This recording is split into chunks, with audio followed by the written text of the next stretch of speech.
แม่น มาเนี่ยเจ้าเตรียมหาเงิน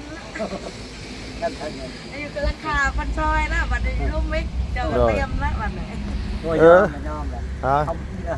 ได้ก็จะอยู่ทุกเจ้าเฮ็ดเอาเองเลยบัดนี้มาไว้แห้งไปอยากไปสิไกลเลยเดี๋ยวนี้เบิ่งชื่อมาตายชื่อมาตาย โดย ไปอยากได้กำไรมันลุกจ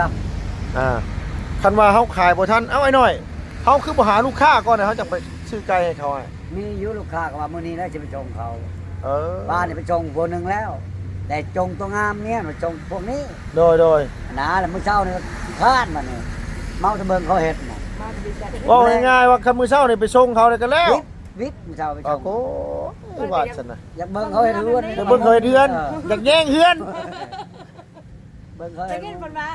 ลุงงาม โด ค ย นมาคันแล้วเงินเดี๋ยวเขาจะพักผ่อนก่อนเพ็ดนึง เออ เพราะว่าแล้วเจ้าน่ะเมื่อยกันพักก่อน เมื่อยเอาไว้แล้ว เฮาเมื่อยก็พักไอ้น้อยเฮาอายุหลายเด้สู้หลายก็บ่ไหวนะ ผักทิพย์นึงก็หมดแล้วเป็นล้าน โดย กินอยู่เนาะ เรื่องอยากเรื่องกิน เป็น เนาะ มีใจและมาจำที่หา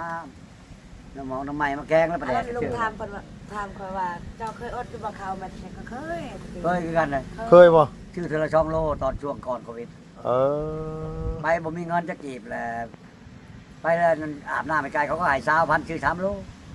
ตะกี้ โล ตะกี้ โล โล 5,000เนี่ย โลละ5,000พี่น้อง แล้วชื่อ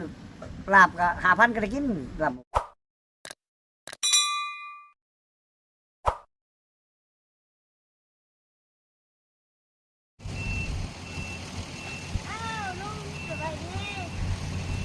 ไม่หยังคือแย่งซ้ายแย่งขวาอยู่ลูกล่ะ มันงามเด้ ฮะ งาม งามบ่ งาม เพิ่นยังบ่ได้ใส่ขอบมันนั่นนี่เนาะโอ้ถึกใจอยู่บ่คักอยู่เนาะคักอยู่โดยอันนี้เพิ่นขึ้นตั้งแต่จักโมงลูกเพิ่นขึ้นโครงหลังคาแต่จักโมง มูฮูร้านกับมูฮูร้านไปสอนเอง ลานกลับมาเพิ่นขึ้นแล้วบ่ ขึ้นแล้วเสร็จแล้ว โดยไว้ดีดอเนาะเพิ่นเนาะสร้างอันเวียดเฮาเพิ่นเอ้ยโอ้ทางไอ้น้อยเรามาแต่นั่นพุ่นโคกมาทั้งเพดึงเล็กออกในลูกหลับไป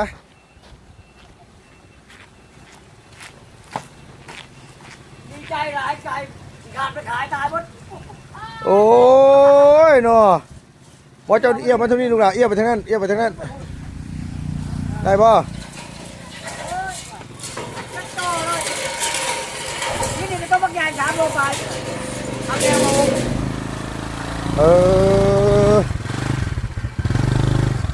ไปบ่ได้หรอกเดี๋ยวให้ตะกี้เก็บออกก่อนก็ได้ตะกี้เอ้ยมาเก็บออกเลยลูก แล้วมันขดแล้ว โดย มันขดแล้ว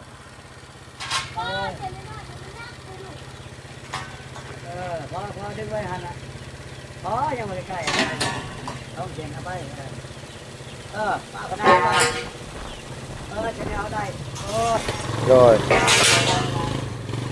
มันจะขายไก่เขายาแล้วมือจะขายก็ได้วะ ตายเบิดเอาแล้วมันก็อย่างนี้แล้วฉันน่ะโมเมนต์มันว่านี่บ่อยน้อยเจ้าคือบ่ซื้อยามาฉีดอ้าย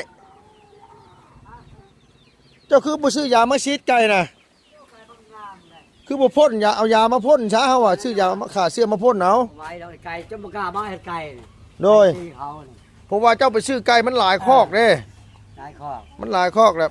โดย โอ้ยว่ะใช้แล้วแม่งคั่วได้หรือเปล่า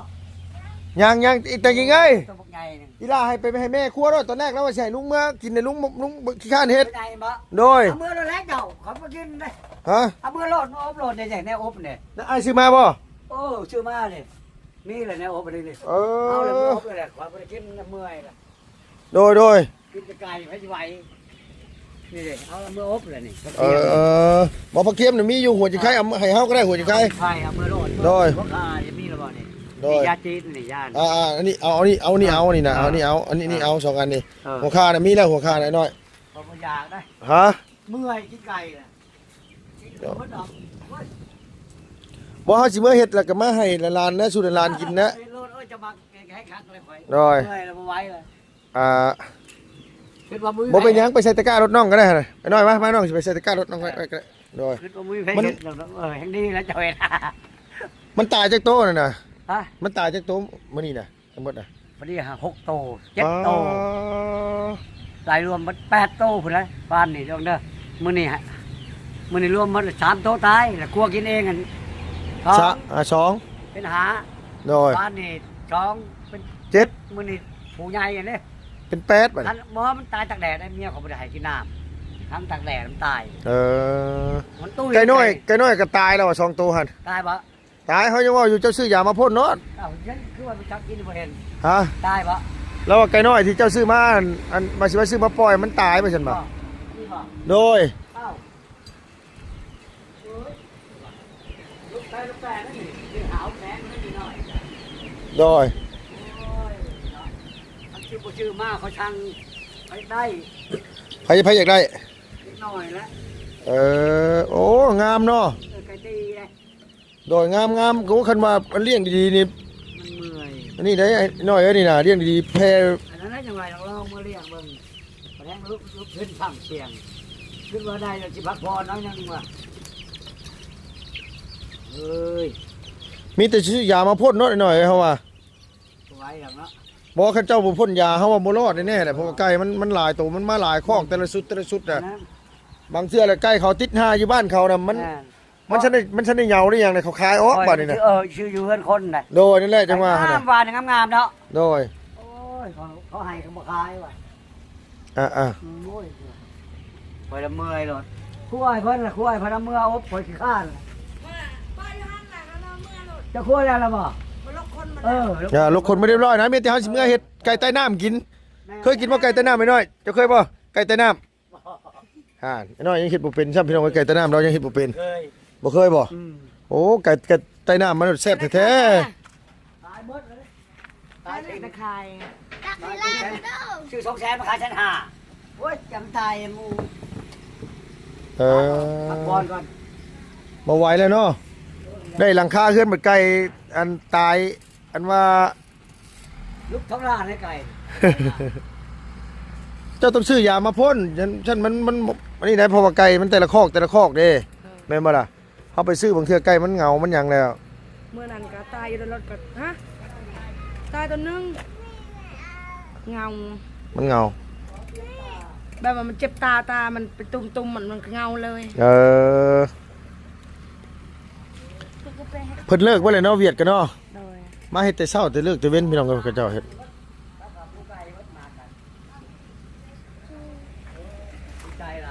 ดีใจหลาย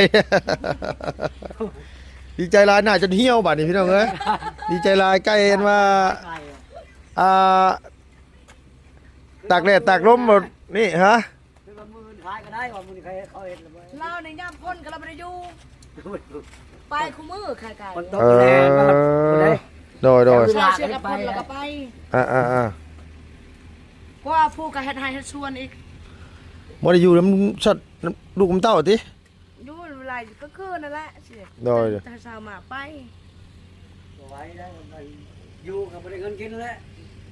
คันว่าเฮาบ่ได้เฮ็ดมื้อ2มื้อนี่ก็อดเอาเลยติน้อย แม่นแล้ว ไอ้น้อยเฮ็ดหัวเฮ็ดสวนคือสิบ่เก่งปานใดเนาะเจ้าเนาะ บ่เป็นนะ ว่างานว่าเฮาเฮ็ดบ่เป็นเนาะ แม่น สู่ก็แบบนั้นบ่ไหวเนาะ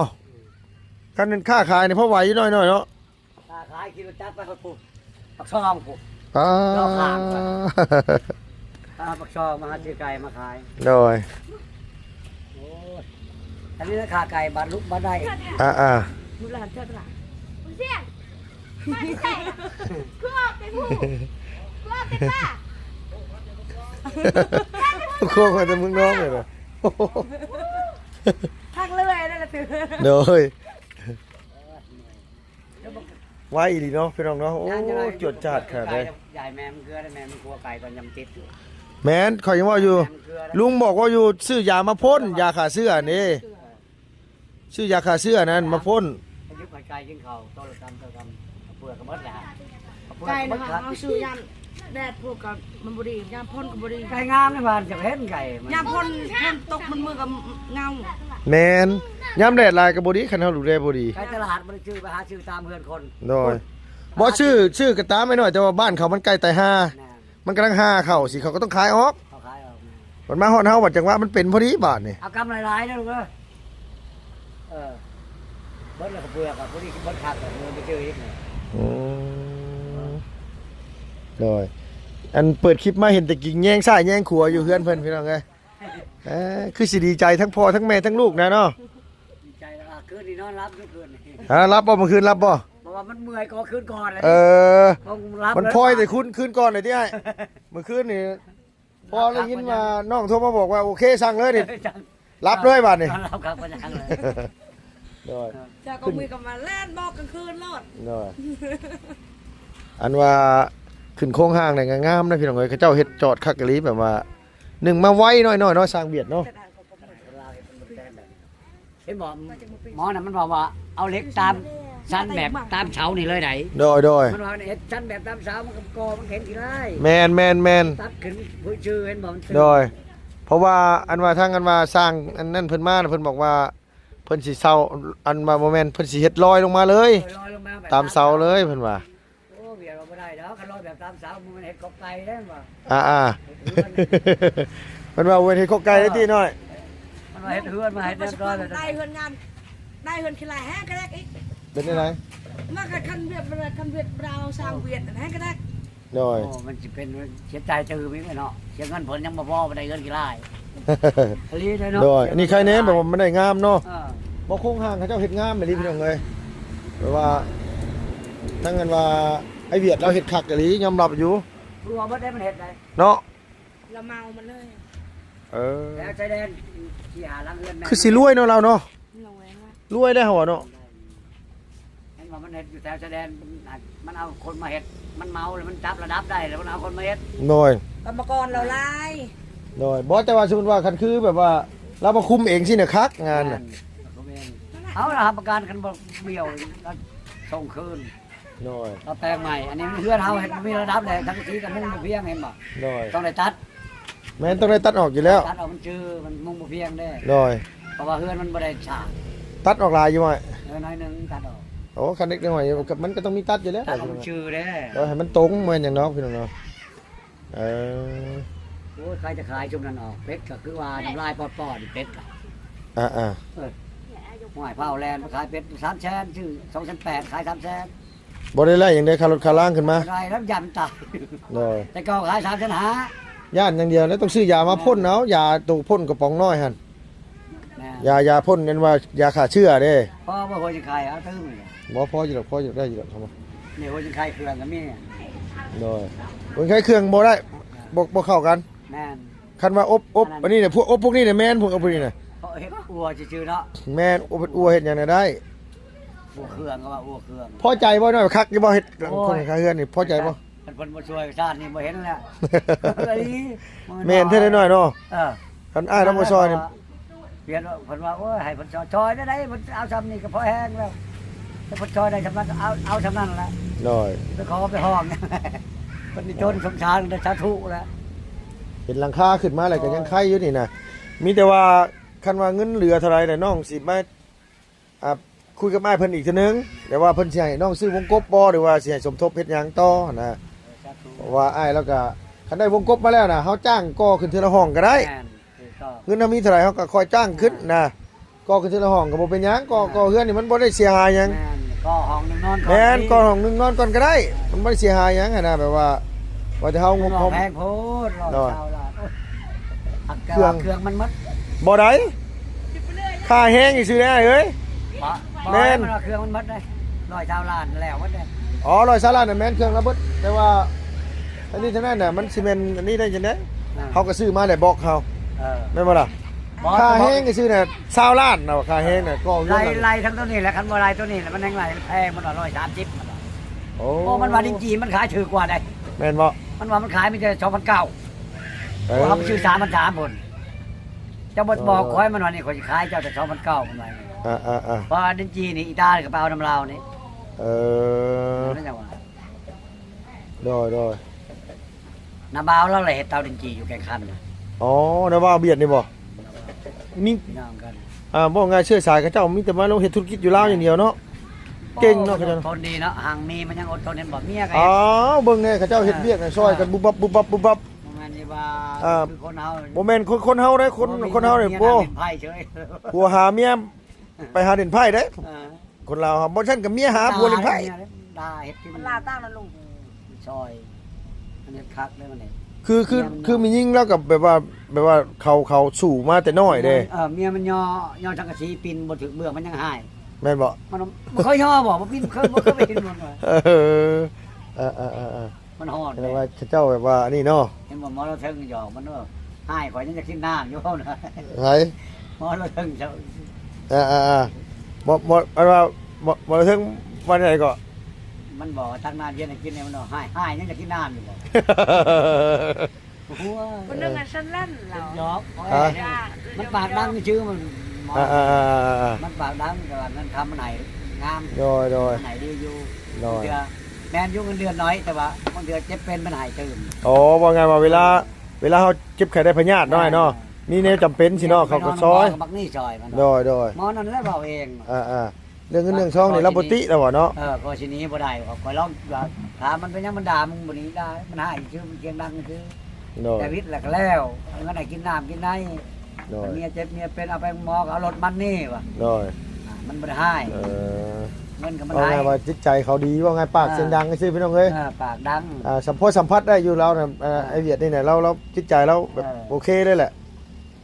แล้ว อัน ก็ นี้ เรา บ้านอะไรจังวะคอยว่าถือให้เจ้าได้ขอยันเขาบ่ช่วยเจ้าอันแสนร้อยจ้าโอ้ยเขาว่าทำนั่นก็เกินแล้วเขาบ่ช่วยดอกเอามาจะใช้มัน โดย มันว่าหาชิป4ชิปก็ยังไข่แล้วก็ร้อยเช้า โดยคันว่าบอกคันเขาจ้างก็คันจ้างสร้างลาวเขาธรรมดานี่ก็อาจสิบ่ฮอดดอกหน่อย แม่น จ้างสร้างลาวเขานี่ก็อาจสิบ่ฮอดแบบว่าแบบร้อยหรือว่าเฉพาะค่าแห้งเขาบ่เอาฮอด20ดอกเขาว่านะ เช้า10ล้านก็เหลือเกิน เพราะว่าเพื่อนนี่มันก่ออ้อมมาซื้อเนี่ยผมว่าก่อห้อง2ห้องซื้อแม่นบ่ล่ะโดยก็ มันประหลาดปูกระโรก็บ่กระโรก็เลยบ่ก็การ โดย ได้พอได้นอนก็พอแล้วติ นอนนั่นนี่ขอยยังนอนกระโรยังอีก โดย มันสูง ว่าไงว่าเทพื้นแล้วก็โอเคแล้วเนาะฝนตกมางูบ่เข้าก็พอแล้วเนาะ หายังกระโรก็เลยอีก โดย กระโรไหลบ่แม่นน้อยๆกูมือนี่ โดยโอ้แพงนะแพงเนาะ โลแพงเท่าไหร่ โด โอ้ ย ยเป็นแก๊สมือน้อยนะแพงนะ เป็น แก๊สหนึงน่ะมันมีอยู่แก๊สหนึงมี5แผ่น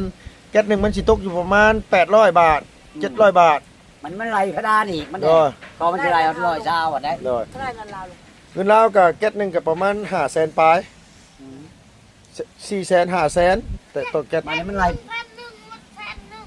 มันไหลกระเบื้องอีกอันมุ้งมันเพดานอีกโอ้ยอย่าไปไหลนะน่ะสูงเกินไหลจะกออ้อมแล้วก็เพราะว่าเพิ่นซอยหลายแล้ว โดย จะไปเที่ยวห้องหลายว่ะ โมแม่นเนาะอันนี้ก็อ้ายเพิ่นก็บอกน้องอยู่ว่าคันสมมุติว่าเงินมันเหลือก็เฮิมสิเปิดสมทบไหม่บ่เพราะว่าอ้ายเราก็ยันมีผู้อื่นมาอยากซอยกันเราอะนะเพราะว่ายันพอได้ให้ชุบเจ้านอนนี่แหละคันว่ามันเป็นไปบ่ได้ดีดอกก็น้องก็ซื้อวงกบเอาเก็บไว้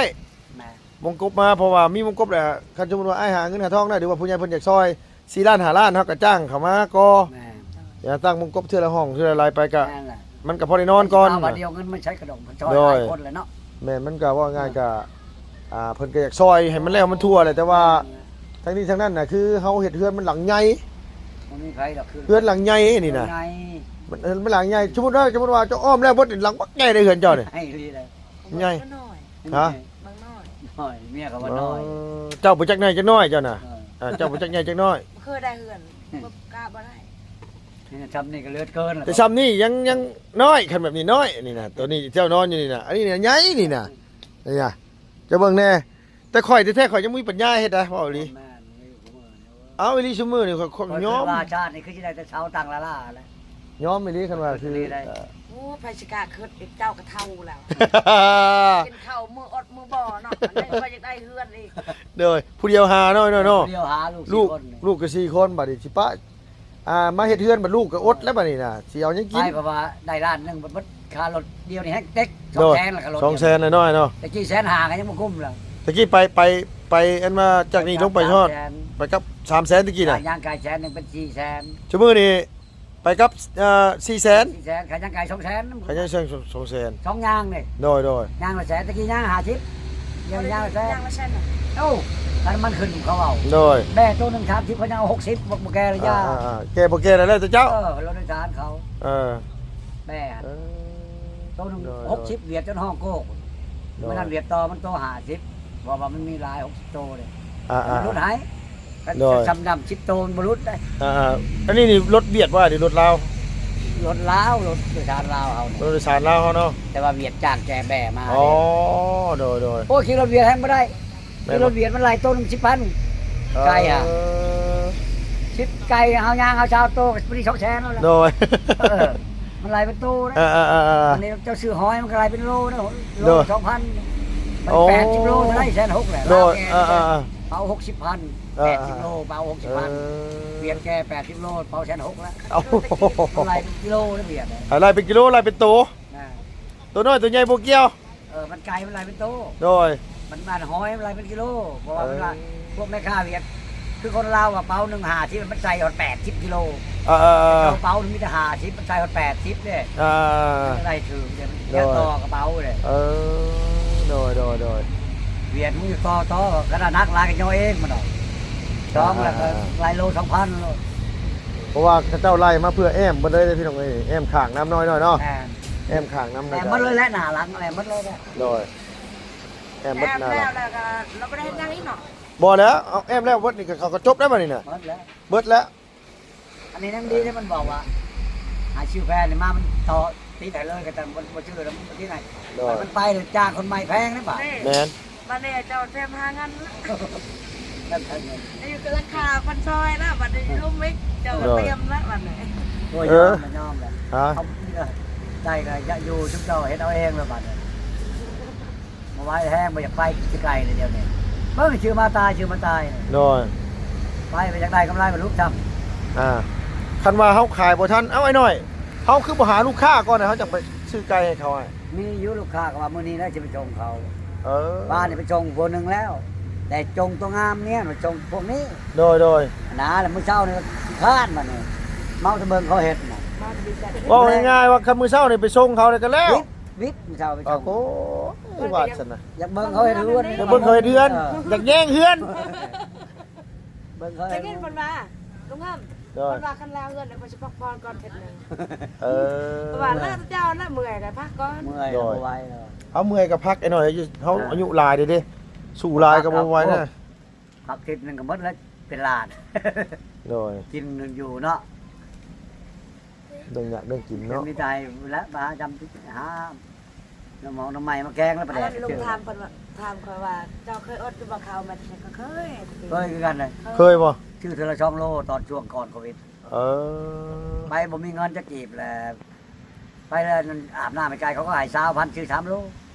ตะกี้ 3 โล ตะกี้ โล โลละ5,000ตะกี้เนาะ แล้วชื่อลาบก็5,000ก็ได้กินลาบหมู เออ ประจ โดย ำคือเมื่อเทอละ2 โล3 โลพอดีเบาแซงเด้ โดย เห็นอะไรอีกต้นเราไม่ยังเจ้าคือยางให้หน่อยว่าบ่มีเงินละหมดละลูกรักขายมัน กี่รถก็บ่มี อันนี้มันชื่อรถให้คันนึงมาจาก เออ จากเก่าราคาล้านห้านะ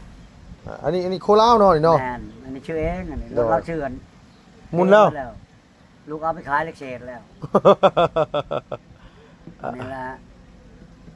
ไปว่ากล้าบ่มีเงินยืมพนันบ่มีกันยากบ่ได้เราให้ยืมมาล้าน เข้ากับมือก็ยังบ่ได้ใช้ดอก โดย แต่ พอไงว่าได้มาแล้วก็ให้เฮาค่าต่อ อ่า เราไปอยากตัดตีนตัดมือเฮาว่าภาษาบ้านเฮาเนาะ แล้วก็ว่าคอยครอบ เรา แล้ว อยู่ว่าคันเจ้าบ่ได้ หาก้อนแล้วว่า เรา เจ้า บ่ได้กินเหล้ากินเบียร์น้ำไผ โดย มีตั้งใจ เจ้ายังหาเงินเลี้ยงลูก คือไอ้น้อยนี่ เราเบียร์บ่ได้ใกล้บ่ บ่ ยาสูบยาสูบบ่ได้ใกล้ บ่ เออ ตะกี้สูบได้ โดย ยาแต่ปี1990พุ่น เลิก เลิกเราก็กินตะกี้มันบา โดย แต่ว่า พอ เขามีเงินหยุดเลยกิน แต่อีกอย่างลูกเขาก็หลายคนขึ้นมา อยู่กับมันคนก่อนน่ะจะคนนะ 6 คน 6คนนี่4เป็น10ป๋อ เป็น10 บ่ธรรมดาพี่น้องเอ้ยแข็งนิดหน่อยบ่ธรรมดาคือว่าแล้วเอาลูกมันบ่ได้เอายากหน่อยเนาะมันบ่คือหาเงินเนาะ แม่น มันบ่ได้เอายากว่าขอโทษนำพี่น้องเอ้ย ง่ายก็เป็นเฮือนยาก เนาะ คันเอาลูกนี่เอาจังได๋ก็เอาได้เนาะบ่สิเลี้ยงเขาไวบ่ขนาดนั้นเนาะไอ้น้อยเนาะ ท่านคือพอตรงตามแล้วมาเนี่ยลูกเราจน6คนพุ่น ลูกแล้วก็ น้อยๆน้อยๆน้อย หน่อย กับใครอยู่เรายังไปหาตัดหญ้าตัดหยังให้เขา โดยแปลว่าไอ้ลบเรายังได้อยู่เนาะแบบตัดหญ้าตัดนี่เราก็พอได้กินเราอยู่ แต่ว่าเราก็บ่ไหวเนาะ แต่ก็บ่กุ้มคือกัน บ่กุ้มไหน กระบาบแล้ว บ่กุ้ม พอดีลูกช้ำลูกเราพอดีกินลาย แม่นบ่ได้กินเด้อันนี้เฮาไปเบิ่งมันน่ะโอ้ยข้าวสิติดติ๊บก็บ่มี น้องดูตนมาที่ไอ้ผู้ใหญ่ใจดีเพิ่นมาที่ฝากเงินมาให้แต่จริงตอนนั้นแหละทีละ5 ล้านทีละนี่น่ะแล้วก็ได้ว่าให้น้องไปซื้อเข้าไปให้แหน่ว่าซั่นว่าดูตนเล็กน้อย คอยกับบางเทื่อก็ให้เทื่อละแสนนะไปตอนนั้นบอกเมียก็ไปยามแสนนึง บางแล้วได้ยามมาอยู่ไทยก็ให้เราซ้ำนึง แสนนึงเฮาก็บ่มีได้ โดนแม่เนาะก็บ่มีก็ช่วยเหลือกันนั่นแหละว่าง่ายซะพี่น้องเอ้ยเนาะ บางเทื่อเรามาแปลงรถแปลงล้างให้ครับให้3แสนละเบาเด้เอาแต่แสนแค่ใต้คือเห็นเฮาอยู่ให้บางเทื่อเฮาคือว่าโอ้ไปแปลงอยู่ห้านมันแพงกว่าห้านให้ เล็กครบบ่ได้บ่น้อยบัดนี้น่ะ แล้วเลยเด้คือว่าครบบ่บ่ คือ2ตัวนั้นเซตบัดนี้น่ะเหลือบ่ จังว่าเหลืออยู่ มันเหลืออยู่หั่นเนาะ เล็กเก่าเหลืออยู่มัน บ่เล็กใหม่ก็สิเหลือตัวน้อย2ตัว ยังสิจอดติดอยู่ที่จักรเล่นน้ำมัน โดยแต่ว่าเราเฮ็ด เด้ยังนั่นนี่เด้ ฮะ ข้าวนี่จอดเลยเด้ โดย ข้าวนี่ก็จอดเลยเด้ ย่างเขานึ่งคุณ ฮะ ย่างนะ หมดแล้วตอนหมดแล้ว ขั้นนึงท่องนั่นแหละ ตัดเลยตัวนะ นี่เนี่ยจอดตะกงเรือ อันนี้ คักได้พี่น้องเนาะเขาเจ้าเฮ็ดป๊อจวดจ้าดขนาดเลยสร้างเนาะพี่ลึกดีเนาะกระพริบตาน้ำกับบ่ทันไป บ้านไหน อันว่านอนพี่น้องไปบ่ไหวเลยฮ้อนอันว่าแดดก็เลยอันว่าอันนี้เนาะ เพราะว่าแป้นอันเล็กหันไทยแล้วครบหมดแล้วเล็ก แต่เขาว่าแป้งแต่คนอย่างเราไม่ใช่ ยังหมดแล้วแล้วเราพักผ่อน โดยแป้นอันว่าแป้นลมนี่แหละแป้นลมยังบ่ทันแล้วนี่เนาะ อันนี้ก็ใช้ก็ได้เลยบ่ให้ จังแล้ว ขอบมันนี่เด้ใส่ขอบมันนี่เด้ขอบมันนี่เด้ใส่ขอบแป้นลมนี่เด้เขาใส่ในลมมันใส่ขอบแป้นลมมันเด้ ขึ้นไปมุงมันยิงเองนะ เอออ่า ประหยัดหมดถึงเล็ก อ่า มาเลยหัวแล้วมันได้มาเปลี่ยนแผ่นไม้ให้เราได้ อ่า มันว่าเขามุงให้เขาดิจอดหยาดน้อยนึงมันก็เปลี่ยนแผ่นไม้ให้เราได้ยิงมาถึงเล็กนี่ได้ นี่แบบนี้เลยสังกะสีที่เขาว่าน่ะสังกะสีสีขาวแบบนี้แหละนี่มันทนกว่านะ นี่แพ้กมูได้ โดยทนกว่าหมูแบบนี้นะ นาน่ะลู แต่ ก ว่าจะ นะ โอ้ยรุ่นนี้บ่มีหยังมันบอก โดย บ่มีหยัง บ่เมียงนู่นนี่นะบ่เมียง ตาชั้นเนี่ยบ่มีหยัง อ่า อันนี้รุ่นนี้มันมีสีมันเมียงนี่ โดย มันเล็กอ่อนแล้วเขาจะทาสีเขากันขี้เมียงได้ก็ โด ได้ ยโดย ถ้าฝนตกถึงสีโปกับเมียงมัน แมนอันนั้นมันเป็นสีนะมันจะเขาเมียงอันนี้มันบ่เป็นเมียงนี่มันเป็นสีล้วนเลยนี่แหละเขาสร้างกันแบบนี้แหละก็เลยแบบว่าดีแล้วที่เราเอามาแบบนี้ให้ เอาชาวเนี่ยแพงเลยนี่ ได้ แพงกว่าหมูแล้วรุ่นนี้ เอามาแบบนี่เลยพี่น้องเนาะตอนแรกก็ว่าสิขอให้ไอ้น้อยขอลดราคาลงแล้ว มันบ่รู้ได้บ่ บ่ลดเลยเราว่าบ่ลดบ่ได้เพราะว่ามันอันนี้เม็ดเท่าไหร่ก็เม็ดเท่านั้นเราว่า คอยว่ารุ่นไหนแล้วนะเขาจะบ่รุ่นเราบ่ชอยคอยได้โอ้ยอมคันว่าจะไปติดหนีเอา เออ ถ้าชอยได้เท่าไหร่หรือบ่พอจะไปติดหนีมาจะไปติดไป โดย มือนี่โอ้ย เนาะ จะไปให้กันละเป็นเรียนไกลหาแล้ว เลี้ยงไก่แล้วจะโว้ย เราเลี้ยงไก่แล้วมาไก่ตีบ่นี่ โอ้ตีไก่ลงเป็นร้อยล้าน โอ้ ก่อนนะตีชก่อนพอตีไปนำแล้วก็ให้ยุกินน้ำกินใน แล้วได้ชีล้านไล่กว่าล้านหนึ่ง เออเรามักเล่นไก่เนาะเราเนาะ ไก่เนาะไก่มันแพงนะไก่มันโตหนึ่งเป็นร้อยล้านมาเนี่ย แมนอ่า เห็นมันหายคอยมันจะเอาไก่ผมมากินมันบ่กล้า บอกไงแล้ว เชื่อไก่มัน เดี๋ยวเราบ่กล้าเพราะว่าเราอยากเอาไก่นี่ไป แมน เชื่อไก่ตีอยู่กัน โดย ไก่ แม มัน น แพงเนี่ย แมนไก่กับเจ้าราคามันสูงเด้เนาะพี่น้องเอ้ยเนาะงามบ่โดย โอ้ยกันว่าเขาเห็นเสาได้ฉากแห้งงามแล้วเถิงมันว่า ฮะ เสามันไม่ได้ฉากเขาเห็นเบี้ยวพุ่นเบี้ยวพี่ โดย มันเพื่อมันจิแทกใหม่เน่งน้ำเทียงใหม่ โดย ว้าวกันเสามันเห็นเพียงเลยโอ้กระจ่าง กันแล้วเพื่อนเลยเขาก็ชินอนมันมือ มา นะ มา อ้าวบ่เฮ็ดหยังว่าแล้วเฮือนสินอนมื้อ มือหนึ่งอะนอนก่อนนะ มื้อเดียวมื้อนอนมื้อเดียว นอกช่องมือซ้ำมือมาแล้ว พี่น้ามันเนี่ยเขาว่า ได้ คนลาวอะหมอนะว่าที่ไหนมันชันตามเสาเดี๋ยวโอ้ไม่ได้แล้วตามเสามันก็งามเนาะ โดยแมน ใครจะว่าเราบ่มีจักรเราคันเรามีจักรไปปล่อยเราเห็นตามเสาไป แต่ว่านี่เราเฮ็ดคักกะลีพี่น้องเอ้ยเวียดเราเฮ็ดคักๆยอมรับอยู่ สูงๆนั่น โดย เห็นบ่เล็กกับบ่ถือเขาเสาเห็นบ่ โดย นาทีมันนอนกลางเสามันบ่เดี๋ยวบ่ถือเขาเสา อ่า เล็กมาจอดตรงนี้ดึงมาใช้เห็นบ่ ดูว่าโอเคเลยล่ะเนาะ โอ้ย อ่า ดูแล้ว แต่ว่าเขาเจ้าเฮ็ดเวียกไว้พี่น้องเอ้ยยอมรับเลย2มื้อ ต้องมือเนาะ 2มื้อ ซ้ำมืออื่นแล้วเลย 3มื้อนี่มื้ออื่นแล้วเลยจะเตรียมหาเงินจ่ายเขาเลยมื้ออื่นนี่เนาะ เอามันนัดข่อยว่า3มื้อมันเอาเล็กนี่มาเห็นมาแต่3มื้อมันก็มาอีดีของมันจะบานมาเนาะ โดย บ่ง่ายมันก็อันนี้แหละเนาะเอาเพียงแต่มีแต่ว่าเฮาสิขออนุญาตเมื่อเฮือนก่อน เมื่อ ไก่เมื่ออันว่าเฮ็ดไก่ใต้น้ำก่อนเพราะว่ามัน ไก่ไทยนะ โดยได้โหสิคายบ่สิแบ่งมาให้กินเนาะกันว่านั่นก็ได้ เราก็ยังเคยได้กินฉันแบบลุงท่าน โดย อ๋อจะขายเติมเลยบอก บ่ได้แล้วจำนี้พอแล้ว เทียมนี่พ่อ โดยเอาอันว่าสิเมื่อเฮ็ดก่อนเพราะว่ามันยันมันค่ำมันเมื่อครัวเมื่อหยังโอเค ไก่เท่าอีก โดยไก่เฒ่าซ้ำน้อยเนาะ ไก่เท่าได้ไง ไก่เฒ่าก็แซ่บได้ไก่เฒ่าคันคนเฒ่านี่บ่มีไผมักได้ คนเท่าเป็นเมียคอยละหมัก โดย อ้าวจะมาขอเจ้าคอย โดยแม่นน้อยๆเนาะครบแล้วจ้ะ สิปุ๊บไปซะเด้อผัวหยอกสิปุ๊บพี่น้องเอ้ยเนาะโดยเอาเนาะมีแต่ว่าตามนั้นแหละมื้ออื่นเช้าบ่ได้สิมาใหม่คันว่านั่นก็บ่แม่นจังก็ ขาดป้าเช่านี่เลยแล้ววิทย์ เพื่อโตยังแย่งยังบังยังแย่งอยู่ เบิ้ง โซเลกันเรื่องกันว่าไก่อันนี้พี่น้องเอ้ยกันเราไปขายแต่เช้าก็วิทย์แล้วล่ะว่ามาตอนแดงบัดเหงาว่าซั่นว่า ตัดได้หมดเลย โดยเอาโอเคเด้อจังเด้อเอาสบายดีเด้อสบายดีเด้อโดยสบายดีโดย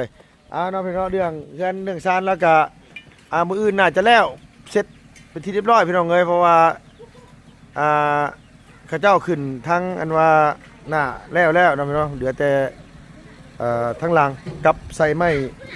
นี่แหละไม้เชล่านี่แหละเนาะกับอันว่าเรื่องที่เหลือพี่น้องในบัดนี้ก็มีแต่ว่าคันว่านั่นอ้ายแล้วบอกว่าถ้าเงินมันเหลืออะไรก็อยากให้ลุงเปิดสมทบเรื่องก่อเรื่องอันนี้นี่แหละว่าซั่นว่าแต่ทั้งนี้ทั้งนั้นก็โอ้เนาะพี่เนาะซุมื้อนี้ก็เรื่องสถานการณ์โลกเฮาสงครามแน่ผู้ยังจะดีแต่ละคู่ละคนก็หาเงินหาทองกันยากเนาะเพิ่นก็อยากชดจากซอยอยู่นั่นแหละแต่ว่ามัน